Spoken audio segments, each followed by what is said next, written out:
कविताहरू त्यस्तै हुन्छन्। मैले आफ्नो कविता पनि यस्तै लिएर आएको छु। कविताको शीर्षक छ मुर्दा जीवन। तपाईसित टाउको छ छाती नि छाती छ, टाउको र छाती छ, स्वाभिमानका कुनै हतियार छ? बन्दुक छ बन्दुक? यदि छ भने ठोक्नुहोस् तीहरूलाई जसले तपाईको छाती र टाउकोमा हल्ला गरिबस्छ। ठोक्नुहोस् ती सबलाई जसले तपाईको टाउको र छातीमा हल्ला गरिबस्छ। ठोक्नुहोस्, गरिदिनुहोस् हत्या अनुष्ठान र भोग्नुहोस् मृत्युदण्ड। ठोक्नुहोस् ती सबलाई जसले तपाईको छाती र शिरमा हल्ला गरिबस्छ। गरिदिनुहोस् एउटा हत्या अनुष्ठान र भोग्नुहोस् मृत्युदण्ड र जिउनुहोस् अजर अमर मृत्यु। हजुर, एउटा अजर अमर मृत्यु। छैन भने बाँचिरहनुहोस्, छैन भने बाँचिरहनुहोस्, सास फेरि मात्र बस्नुहोस्। टाउको र छाती नभएको, पेट मात्र भएको कुनै जन्तु जस्तै बाँचिरहनुहोस्, सास फेरि मात्र बस्नुहोस्। टाउको र छाती नभएको, पेट मात्र भएको कुनै जन्तु जस्तै मौन मौन मौन एउटा मुर्दा जीवन। जिउनुहोस् एउटा मुर्दा जीवन। त स्वीकार्नुहोस् मेरो हराएको मानचित्रलाई। देशले रगत माग्यो, देशले रगत माग्यो, रगत दिए। देशले मुटु पनि माग्यो, मुटु पनि दिए। तर देशले मलाई मानचित्रभित्र राख्न मानेनन्। देशले रगत माग्यो, रगत दिए। देशले मुटु माग्यो, मुटु पनि दिए। तर देशले मलाई मानचित्रभित्र राख्न मानेनन्। एउटा अभागी आमा जहिले मलाई देशको मानचित्र सोधिबस्छन्। एउटा अभागी आमा जहिले मलाई देशको मानचित्र सोधिबस्छन्। विडम्बना, म आफ्नै देशभित्र आफ्नै देशको मानचित्र सधैँ खोजिरहन्छु। कोही बेला म मेरो बुढो बाउको खुइलिएको तालुमा देशको मानचित्र देख्छु। कोही बेला म मेरो बुढो बाउको खुइलिएको तालुमा देशको मानचित्र देख्छु। कोही बेला म विधवा आइमैको भत्किएको सिउँदोमा देशको मानचित्र देख्छु। कोही बेला म देशको निम्ति बलिदान हुने शहीदहरूको उत्सर्गमा देशको मानचित्र देख्छु।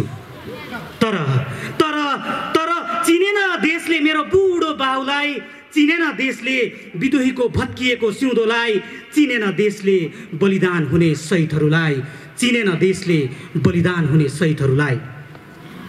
आज देशको मानचित्रमा हराइरहेको छ मेरो गाउँ। आज देशको मानचित्रमा हराइरहेको छ मेरो गाउँ। गाउँलाई उज्यालो पार्ने बाजेको अनुहार। आज देशको मानचित्रमा हराइरहेको छ मेरो गाउँ। गाउँलाई उज्यालो पार्ने बाजेको अनुहार। पुर्खाहरूलाई सम्झने लोकगीत र कथाहरू, साइनोहरूलाई सम्हाल्ने मातृभाषाहरू, हराएको मानचित्र जस्तै भइसक्यो मेरो अनुहार। हराएको मानचित्र जस्तै भइसक्यो मेरो अनुहार। यो देशभित्र देशले नै चिन्दैन। हराएको मानचित्र जस्तै भइसक्यो मेरो अनुहार। यो देशभित्र देशले चिन्दैन। शरणार्थीको डामहरू बोकेर आफ्नै देशभित्र आफैलाई चिनाउनु पर्ने बाध्यताको पहाड बोकेर अझै पनि मेरो मानचित्र हराएको देशमा म हराएको मानचित्र खोजिरहेको छु। धन्यवाद। गिरी जन्म जयन्ती समारोह चाहिँ दार्जिलिङ गोर्खा हिल काउन्सिल, त्यति बेला हाम्रा पूर्व अध्यक्ष स्वर्गीय श्रीमान सुभाष घिसिङज्यू कोबाट नै सुरुवात भएको हो र त्यति बेला म एमएलए थिएँ र त्यति बेलाको समयमा यही प्राङ्गणमा नै एउटा समारोहमा म आएको थिएँ र विशेष गरेर अब दार्जिलिङमा यो डिसेम्बर भएपछि त ठन्डाले धेरै हाम्रा साहित्यकारहरू भयो, सामाजिक संस्थाहरू, क्लबहरू भयो, उहाँहरूले पनि पार्टिसिपेट गरेका थिए। अनि कवि हाम्रो अगमसिंह गिरीज्यू उहाँ सबैको लागि हो, यहाँनिर कुनै माने राजनीति गर्नु छैन र उहाँको उसमा जुन प्रकारले अझै भव्य रूपमा भएको भए चाहिँ राम्रो हुने थियो। हुनु त अब समयको पनि अभाव होला र म विशेष सूचना सांस्कृतिक डिपार्टमेन्टलाई म विशेष के भन्न चाहन्छु भन्दाखेरि हामीले जीवित अवस्थामा पनि कलाकारको मूल्याङ्कन गरेको हुनुपर्छ र मलाई खुसी लाग्यो र आज हाम्रा युवा भाइ बहिनीले यति राम्रो कविताहरू पठन गर्नुभयो र यी युवाहरूलाई आउँदो पिँढीहरूलाई चाहिँ हाम्रो यो जिटिए क्षेत्रको इन्फर्मेसन कल्चरल डिपार्टमेन्टले पनि तपाईँहरूले पनि अघि बढेर अझै साहित्यिक गोष्ठी या त कवि सम्मेलन जस्तो कि अब केही महिना अघि उर्दू एकाडेमीले दार्जिलिङमा राखेको थियो, त्यस्तै प्रकारले तपाईँहरूले पनि यो नेपाली साहित्य सम्मेलन साथसाथै इन्फर्मेसन कल्चरल मिलेर यसरी हाम्रो युवाहरूलाई आउँदो पिँढीहरूलाई पनि तपाईँहरूले प्रोत्साहन दिनुहुन्छ भन्ने म आशा राख्दछु। र विशेष गरेर आज गिरी जन्म जयन्तीको उपलक्ष्य हुँदाहुँदै पनि म अलिकति जिटिए भित्रको नै विशेष कुरा गर्न चाहन्छु। त्यो के हो भन्दाखेरि चाहिँ आज हाम्रो चिफ प्रिन्सिपल सेक्रेटरी पनि आउनुभएको छ, हुनुहुन्छ, साथसाथै हाम्रा एक्जिक्युटिभ डाइरेक्टर पनि हुनुहुन्छ र डिजिएससीको पालादेखिको नै डिजिएससी जब फर्मेसन भए पश्चात धेरै कर्मचारीहरू अहिले पनि अस्थायी नै छन् र तिनीहरू कतिजना रिटायर पनि भएर गए र म विशेष पुरम बालाजीलाई म अनुरोध गर्न चाहन्छु कि उहाँहरूलाई पनि एउटा यो जति पनि कार्यरत छ उनीहरूलाई एब्जर्प्सन गर्ने कुरामा अलिकति तपाईँहरूले सिरियसली ध्यान दिनुहोस् र उहाँहरूको पनि एउटा पर्मानेन्ट भयो भने उहाँहरूको पनि धेरै राम्रो हुन्छ र म यो आग्रह गर्छु। किनभने आज गिरी जयन्ती अरू बेला त पाइँदैन र त्यसले गर्दा म यो आग्रह गर्छु। साथसाथै हाम्रो पहाडमा धेरै समस्या छ। हाम्रो टिचरहरू प्राइमेरी टिचर भयो, सेकेन्डरी टिचर भयो, उनीहरूको नोसनल बेनिफिट छैन, त्यो पनि तपाईँहरूले हेरिदिनुहोस्। हाम्रो विशेष गरेर म तपाईँहरूलाई यही अनुरोध गर्छु र म आशा गर्छु है हाम्रो जिटिए क्षेत्रको विभिन्न डिपार्टमेन्टहरू छ, ती डिपार्टमेन्टबाट पनि सरकारबाट धेरै कुरोहरू सहुलियतहरू पाउने गर्छ, त्यसलाई पनि मध्यनजर राखेर हाम्रो साधारण मानिसहरूले पनि त्यो सहुलियतहरू प्राप्त गर्न सकोस् भन्ने यही कामना राख्दै र फेरि पनि आजको यो समारोहमा तपाईँहरूलाई धेरै धेरै स्वागत अनि अभिवादन टक्राउँदै मेरो वक्तव्य यही शेष गर्न चाहन्छु। Agam Singh Giri was a great Nepali poet who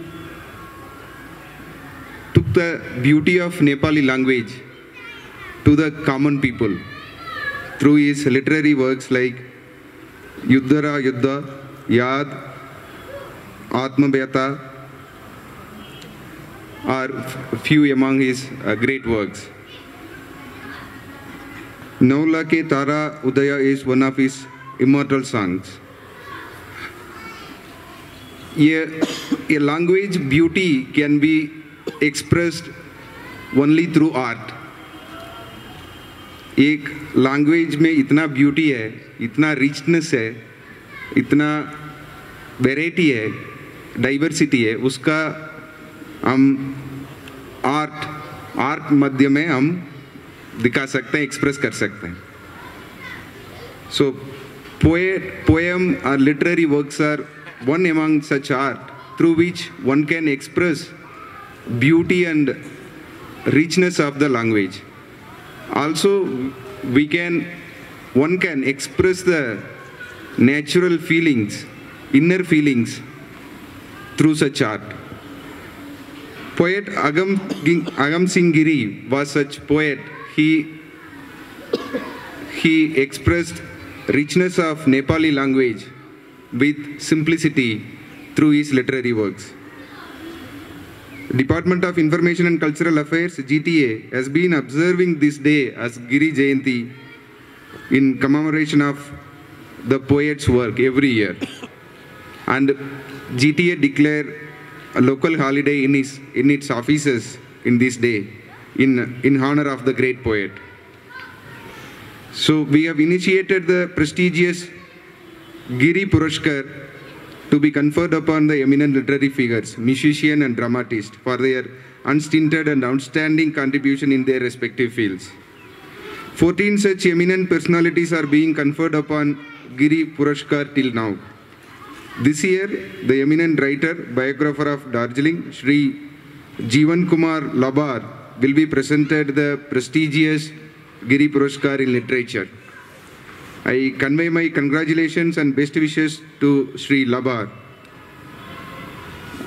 Lastly, let us all remember poet Agam Singh Giri's works on this special day. Let us carry forward his legacy. Best wishes. Thank you all.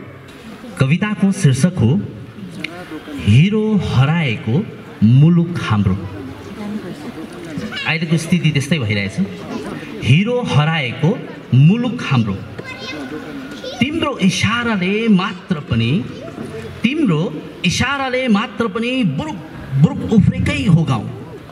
तिम्रो आडले मात्र पनि झुरुक झुरुक उठेकै हो सहर। सडक सडक भरि पहाड ननाचेको होइन। सडक भरि पहाड ननाचेको होइन। सोधे हुन्छ गाउँलाई। गाउँ त्यति बेला सुक्खा रोटी मुखमा च्यापेर रणभूमिमा ओर्लेकै हो। छिमेकी गाउँ घरकै लुगामा आफू खोज्न निस्केकै हो। आँट नदेखाएको होइन गाउँले, साहस नबटुलेको होइन गाउँले, तर अझसम्म घर फर्केका छैनन् गाउँ। सुन्दैछु सही दिवसमा सम्झन्छन् हरे गाउँलाई। यसैले होला गाउँ चुपचाप छ आज भोलि, धताउने गर्छ बेला बखतमा। अन्योलताको घुम्टो ओढेर अललिएको गाउँ धुमधुम्ती बसिरहन्छ। सहरको हालत पनि त्यही छ, त्यस्तै छ। सफल र विफलको साक्षी सहर मौनता बोकेर उभिरहेको छ। चहल पहल त छ नि सहर, जीवन त नै छैन। बजार त छ नि सहर, रौनक नै छैन। अहिले कस्तो भएको छ गाउँ सहर भने नि हिरो हराएको मुलुक जस्तै भएको छ। आड छैन, आवाज छैन, माग छैन सपना पनि। यसैले गाउँले देखेको सपना बिचारा सपना बोकेर गाउँ घरि यो आश्वासन घरि त्यो आश्वासनको पछि कुदी हिँड्छ। पोस्टर र भाषण, खबर र सामाजिक सञ्जालहरूमा गाउँ सपना खोजी बस्छ। सहरले त सपना देख्नै छाडिसके। सङ्कालो निच्च हाँस्छ सहरहरू आज भोलि। दल देख्छ हेराइमा पनि हिजोसम्म जाति भनेर चिनिने साथी पार्टी भनेर परिचय दिन्छ। कस्तो भएको छ गाउँ सहर भने नि हिरो हराएको मुलुक जस्तै भएको छ। आत्मीयता छैन, स्वाभिमान छैन, शिर छैन शिरमा संस्कृति झल्किने टोपी पनि। सयपत्री र मखमलीले दसैँ तिहारमा माला उनिन पाउँछ पाउँदैन।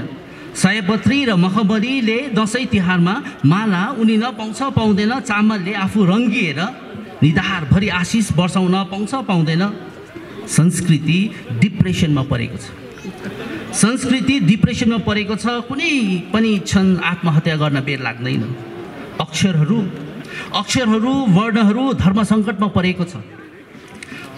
मान्यता पाएको दिन मात्र भाषा हुनुको आभास हुन्छ। टाउकोहरूको लडाइँमा टाउके हराएको छ। संस्कृतिले टाउके खोज्दैछ, अक्षरहरूले टाउके खोज्दैछ, गाउँले टाउके खोज्दैछ, सहरले टाउके खोज्दैछ। अहिले कस्तो भएको छ गाउँ सहर भने नि हिरो हराएको मुलुक जस्तै भएको छ। काँध छैन, समाउने हात छैन, आँट छैन देखाउनलाई वीर पनि। काँध छैन, समाउने हात छैन, आँट छैन देखाउनलाई वीर पनि। बाउको अर्थी काँध दिन नपाउने गाउँ आज पनि सम्झेर रोइरहन्छ। बेगर भएका सपनाहरू बास खोजिरहन्छ। चियाबारी दैनिक रोजदेखि माथि उठ्नै सकेको छैन। भविष्य लेख्छु भन्ने कर्णधारहरू पनि सुनौलो अक्षर पाठशालामा खोजिरहन्छ। बेगर भयो, बलिदान दियो, शहीद भयो। बेगर भयो, बलिदान दियो, शहीद भयो। अब माटो र जातिको निम्ति कति विघ्न त्याग गर्नुपर्ने हो। अब माटो र जातिको निम्ति कति विघ्न त्याग गर्नुपर्ने हो। एउटा गाउँले, एउटा सहरले, सिङ्गो पहाड मधेसले आफू समर्पित छु यो भन्दा बढी भरोसा कति दिलाउनु पर्ने हो। बिचारा भरोसा आजभोलि भरोसाले विश्वास दिलाउन प्रेस कन्फरेन्स गरिहिँड्छ। कस्तो भएको छ गौर सहर भने नि हिरो हराएको मुलुक जस्तै भएको छ। सुन्नुहोस् विश्वास समाचार। समग्र देशले एउटै युद्ध लड्दैछ। शत्रु अदृश्य छ। समग्र देशले एउटै युद्ध लड्दैछ। शत्रु अदृश्य छ। शस्त्र अदृश्य छ। शत्रुमा तिलस्मीय शक्ति छ। शत्रु यस्तो छ, मात्रै विचारशील प्राणीलाई ध्वंस पार्ने उसको प्रबन्ध छ। अचूक घातक उसको प्रहार छ। मात्रै विचारशील प्राणीलाई ध्वंस पार्ने उसको प्रबन्ध छ। अचूक घातक शत्रुको प्रहार छ। समग्र विश्वले एउटै युद्ध लड्दैछ। सुन्नुहोस् विश्व समाचार यस्तै छ। शत्रुको कुनै आकार छैन। शरीर छैन, आवाज छैन। मौनता नै उसको परमाणु हो। शत्रुको कुनै आकार छैन, शरीर छैन, आवाज छैन। मौनता नै उसको परमाणु हो। कहाँ छोड्छ, कसलाई छोड्छ, कुन समय र कुन गाउँ सहर छोड्छ थाहा छैन। कसको जीवन विस्फोट गर्छ अनि फेरि मलामी र पूजा बिनाको मृत्युहरूको आदि हुरी निम्ताउँछ। संस्कार र क्रन्दन बिनाको शमशानहरू, मलामी र पूजा बिनाको मृत्युहरूको आदि हुरी निम्ताउँछ। संस्कार र क्रन्दन बिनाको शमशानहरू देशै पछिको बजार भएको छ। यो विश्वयुद्ध गर्भका अबोध शिशुदेखि सरकारसम्मै सबैले लड्दैछ। आजको प्रमुख समाचार यस्तै छ। दुश्मन केवल एउटै छ। आजको प्रमुख समाचार यस्तै छ। दुश्मन केवल एउटै छ। आहार यसको मान्छे छ। आजको प्रमुख समाचार यस्तै छ। दुश्मन केवल एउटै छ। आहार यसको मान्छे छ। मान्छेकै मासु र मृत्यु नै यसको केन्द्र छ। मान्छेकै मासु र मृत्यु नै यसको केन्द्र छ। यसको अदृश्य आक्रमणलाई न पर्खालले रोक्न सक्छ, न सैनिक बलले, न जलाएर मार्न सक्छ, न डुबाएर मार्न सक्छ। दुश्मन बडो छली र जाली छ। गजबको यसको चाल छ। मानौ समग्र विश्वले तेस्रो विश्वयुद्ध लड्दैछ। दुश्मन बडो छली र जाली छ। गजबको यसको चाल छ। मानौ समग्र विश्वले तेस्रो विश्वयुद्ध लड्दैछ। सुन्नुहोस् विश्व समाचार यस्तै छ। पक्ष विपक्षको युद्ध होइन यो। रोध अवरोधको खेल होइन यो। कुनै विरोध बिनाको, कुनै भाषण बिनाको, कुनै आरोप प्रत्यारोप बिनाको। पक्ष विपक्षको युद्ध होइन यो। रोध अवरोधको खेल होइन यो। कुनै विरोध बिनाको, कुनै भाषण बिनाको, कुनै आरोप प्रत्यारोप बिनाको, कुनै जुलुस र अनसन बिनाको, कुनै बन्द र हिंसा बिनाको, द्रोही विद्रोही बिनाको विश्व युद्ध हो। द्रोही विद्रोही बिनाको विश्वयुद्ध हो यो। यसोसले आजको मुख्य समाचार यस्तै छ, मृत्युलाई जित्ने प्रहारको अन्वेषण छ। समग्र देशको नारा एउटै छ, समग्र देशको नारा एउटै छ, आवाज एउटै छ, एउटै योजना एउटै परिकल्पना छ, एउटै भाषण र एउटै नारा छ, माग एउटै छ। विद्रोही मस्तिष्कले जन्माएको अकाल मृत्युहरूको यस प्रपञ्चलाई, विद्रोही मस्तिष्क चाइनालाई भनिएको हो। विद्रोही मस्तिष्कले जन्माएको अकाल मृत्युहरूको यस प्रपञ्चलाई विजेता बन्न नदिएर 2019 देखि 2021 को वर्षलाई इतिहासका पृष्ठहरू बन्न नदिन, विद्रोही मस्तिष्कले जन्माएको अकाल मृत्युहरूको यस प्रपञ्चलाई विजेता बन्न नदिएर 2019 देखि 2021 को वर्षसम्मलाई इतिहासका पृष्ठहरू बन्न नदिन यो आन्दोलन, यो ताण्डव अझसम्म सकिएको छैन। यसोसले सरकारदेखि प्रशासनदेखि मन्त्रीमण्डल, विभाग, अन्वेषक र आविष्कारक, साना ठुला सबै पुनः एटम बम र अचूक ब्रह्मास्त्रको आविष्कारमा लागि परेको छ समग्र देश। शत्रुको संक्रमणलाई असफल पार्ने विश्व अभियान जारी छ। समग्र देशको मन्त्र एउटै छ, केन्द्र सबैको विजयको पताका फहराउनु छ। चुनौतीपूर्ण वर्ष 2021लाई अजम्बरी इतिहास बनाउनु छ। सुन्नुहोस्, आजको प्रमुख समाचार यस्तै छ, विश्व समाचार यस्तै छ, विश्व समाचार यस्तै छ। उनीको शालिक अघि एक अन्जुली सयपत्री लिएर उभिएकी छु। प्रिय पछाड, तिमीलाई थाहा छ नि उ बेलाको गिरी जयन्तीको दिन हामी कति रमाउँथ्यौँ। प्रिय पछाड, तिमीलाई थाहा छ नि उ बेलाको गिरी जयन्तीको दिन हामी कति रमाउँथ्यौँ। तिम्रो यादहरूको शब्दवाटिका भरि ढकमक्क फुलेको होला। तिमीलाई थाहा छ नेपाली साहित्य सम्मेलनको मञ्चमा सविता सङ्कल्प दिदीको सशक्त कविता अनि सोनुको भजन गायन अनि गिरीका समकालीन आरपी लामा हरेन आले सरको गिरी माथिको विशेष चर्चा हो। प्रिय पछाड, हामीलाई कुनै खास चाड आए जस्तो हुन्थ्यो। हामीलाई यो खास दिनमा कुन लुगा लाउनु विशेष ध्यान हुन्थ्यो। अनि बीच गल्लीको 8 नम्बरमा चिया पिउँदै कुन लुगामा कुन गहना लाउनु पर्ने हो सल्लाह गर्न आतुर हुन्थ्यो। हो प्रिय पछाड, त्यो दिन र आजको दिन कति फरक छ। हो प्रिय पछाड, त्यो दिन र आजको दिन कति फरक छ। तिमी सहर पसेपछि हाम्रो मनमा त्यो उत्साह छैन, त्यो जोस छैन। हो प्रिय पछाड, त्यो दिन र आजको दिन कति फरक छ।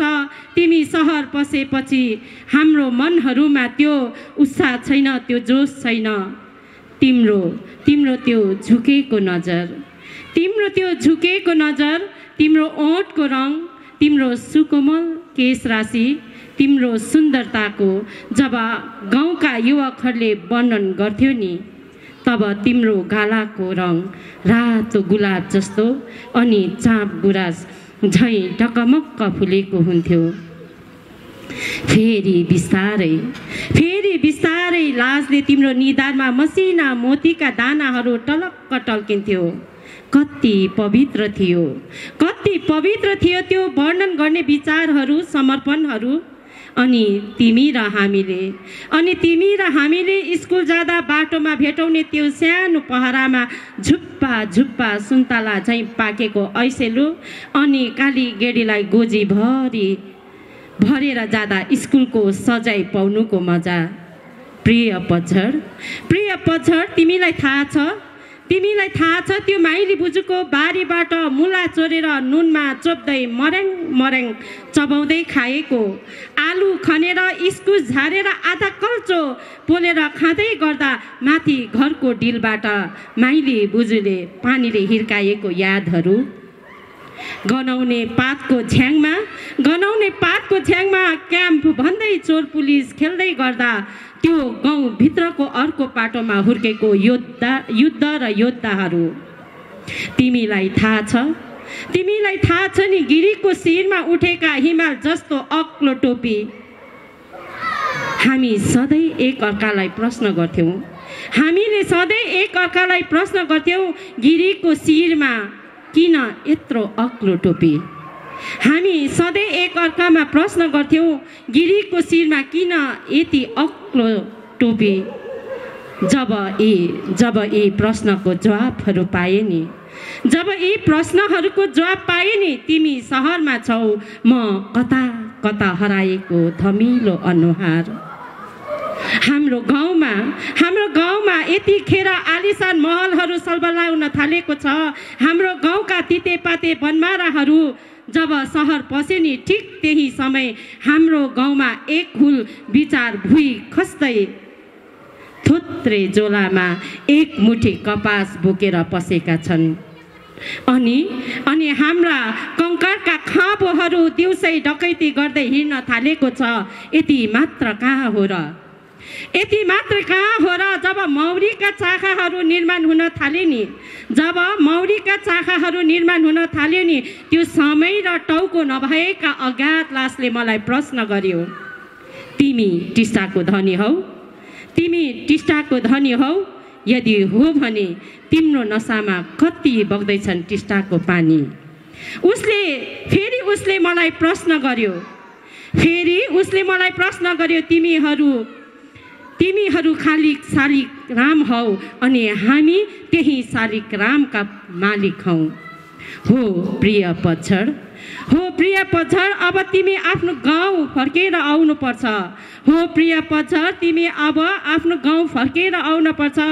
तिमी नगेन्द्र गोर्खा र मिलन बान्तावाको गाउँ बोकेर आउनुपर्छ। हो प्रिय पतझड, अब तिमी आफ्नो गाउँ फर्केर आउनुपर्छ। तिमी नगेन्द्र गोर्खा र मिलन बान्तावाको गाउँ बोकेर आउनुपर्छ। प्रिय पतझड, नौलाखे ताराहरूमा तिमी जुन बनेर आउनुपर्छ। प्रिय पतझड, तिमी नौलाखे ताराहरूमा एउटा जुन बनेर आउनुपर्छ। प्रिय पतझड, टिस्टाको भेल जस्तो तिम्रो नसामा आलो रगत उम्लिनुपर्छ। चियाको थुम्काहरूमा युगौँदेखि कटकटिएको त्यो रातो आलो सुगन्ध बनेर अब तिमी हाम्रो भविष्यमा मगमगाउन पर्छ। हो प्रिय पतझड, टिस्टाको भेल जस्तो तिम्रो नसामा आलो रगत उम्लन पर्छ। चियाको थुम्कामा युगौँदेखि कटकटिएको त्यो रातो आलो सुगन्ध बनेर हाम्रो भविष्यमा मगमगाउन पर्छ। बुझ्यौ नि प्रिय पतझड, हो यसैले तिमीलाई सम्झना गरिरहेको छु। अब फर्किनुपर्छ तिमी प्रिय पतझड, नगेन्द्र गोर्खा अनि मिलन बान्तावको गाउँ बोकेर। धन्यवाद। हामीले आज 94औं गिरी जयन्ती हाम्रा जातीय कवि अगमसिंह गिरीको जन्म जयन्तीको शुभ उपलक्ष्यमा आज 94औं जन्म जयन्ती हो र लुइस जुबलीको यो परिसरमा हामीले आज गोर्खाल्यान्ड क्षेत्रीय प्रशासन अधीनस्थ रहेको सूचना एवं सांस्कृतिक विभाग अनि नेपाली अकादमीको संयुक्त तत्वावधानमा आज यो कार्यक्रम हामीले यहाँ सम्पन्न गऱ्यौँ र आज कार्यक्रममा प्रमुख अतिथिको रूपमा गोर्खाल्यान्ड क्षेत्रीय प्रशासनका माननीय प्रशासक एवं प्रधान सचिव श्री एस पुनम मल्लम जो दार्जिलिङका डिएम पनि हुनुहुन्छ त उहाँ उपस्थित हुनुहुन्थ्यो र विशिष्ट अतिथिमा हाम्रा राज्यसभाको सांसद श्रद्धेय दिदी शान्ता छेत्री उहाँ उपस्थित रहनुभएको थियो र प्रमुख वक्ताको रूपमा आज हाम्रा श्रद्धेय वरिष्ठ साहित्यकार अनि शिक्षाविद डाक्टर गोकुल सिन्हा उहाँलाई हामीले निम्ताएका थियौँ र उहाँले अति नै सरकारी वक्तव्य पनि आज राखिदिनु भयो र गोर्खाल्यान्ड क्षेत्रीय प्रशासनका विभिन्न विभागका कार्यकारी निर्देशकहरू हाम्रा सुप्रिन्टेन्डिङ इन्जिनियर करुणा प्रधान लगायत साहित्य अनि सङ्गीत जगतका हाम्रा दार्जिलिङका स्रष्टाहरू उपस्थित थिए। हाम्रो बसन्त छेत्री डेजी भराइलीजी, चन्दन लम्जेल, अनि हाम्रा सचिन राई दुमी नेपाली साहित्य सम्मेलनका अध्यक्ष, अनि उहाँ सिके राई अनि उहाँका अन्य मेम्बर्सहरू, जिडिएनएसका गोर्खा दुःख निवारक सम्मेलनका पदाधिकारीहरू, केशव दाजुहरू उहाँहरू उपस्थित हुनुभएको थियो। यसमा सूचना अनि संस्कृति विभागका कलाकारहरूले जातीय कवि अगमसिंह गिरीको जुन यो एउटा कालजयी गीत 9 लाखे तारा उदायो प्रस्तुत गरे र यसरी नै प्रदीप छेत्री हाम्रा विभागीय कलाकार हुनुहुन्छ, प्रदीप छेत्री बाहेकै अर्को एउटा कम्पोजिसनका गीत पनि अगमसिंह गिरी कविलाई उहाँलाई श्रद्धाञ्जली स्वरूप यहाँ प्रस्तुत गरियो र विभिन्न वक्ताहरूले, विभिन्न कविहरूले, आज कवियत्रीहरूले पनि जातीय कविलाई श्रद्धाञ्जली अर्पण गर्दै कविता वाचन पनि गरे। गिरी पुरस्कारको विषयमा भन्नुहोस्। गिरी पुरस्कार यस वर्ष अब गोर्खाल्यान्ड क्षेत्रीय प्रशासनको स्थापना काल पश्चात हामीले गिरी पुरस्कार जुन पहिला दार्जिलिङ गोर्खा हिल काउन्सिलले जुन सुरु गरेको त्यसलाई कन्टिन्युटी दिँदै हामीले यस वर्ष पनि गिरी पुरस्कार तर साहित्य विधामा यसपालि हामीले दिएका छौँ। हाम्रो दार्जिलिङका वरिष्ठ साहित्यकार अनि जीवनीकार श्रद्धेय दाई जीवन लाभरलाई गिरी पुरस्कारले उहाँलाई 2021 को गिरी पुरस्कार साहित्य विधामा उहाँलाई हामीले अलङ्कृत गरेका छौँ। जुन पुरस्कार हामी आगामी 29 तारिकको दिन सुकना उच्चतर माध्यमिक विद्यालयको परिसरमा एउटा कार्यक्रम बीच उहाँलाई प्रदान गर्नेछौँ र त्यसै दिन अरुण लामा स्मृति पुरस्कार जो हाम्रा गायिका वरिष्ठ गायिका श्रद्धेय अरुण लामाको स्मृतिमा हामीले राखेका छौँ। अघिबाट यो घोषणा भइसकेको हो। हाम्रा वरिष्ठ सङ्गीतकार श्रद्धेय श्री मणिकमल छेत्रीलाई यस पुरस्कारद्वारा अलङ्कृत गरिने अघिबाट यो घोषणा भएको छ र यो पुरस्कार पनि दुई पुरस्कार गिरी पुरस्कार 2021 अनि अरुण लामा स्मृति पुरस्कार 2021 पनि हामी 29 तारिकको दिन सुकना उच्चतर माध्यमिक विद्यालयको परिसरमा यो उहाँलाई प्रदान गर्नेछौँ।